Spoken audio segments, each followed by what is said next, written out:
من گزارشگر رادیو ویلوی هستم. گزارش امر مال اورگان، یکی از ایالت‌ها غرب آمریکاست که یه طرفش به اقیانوس آرام میخوره.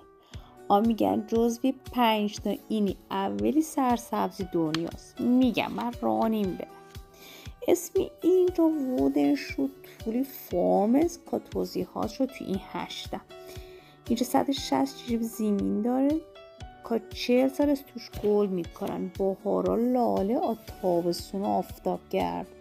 همه رنگ لاله هم داره. از لاله وحشی، خطدار، 7 رنگ، ریزه، همه رنگ.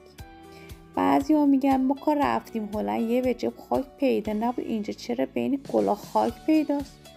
جهنم همین از که هست. من چی کار کنم؟ اینجا نووا هلند رو در آوردم.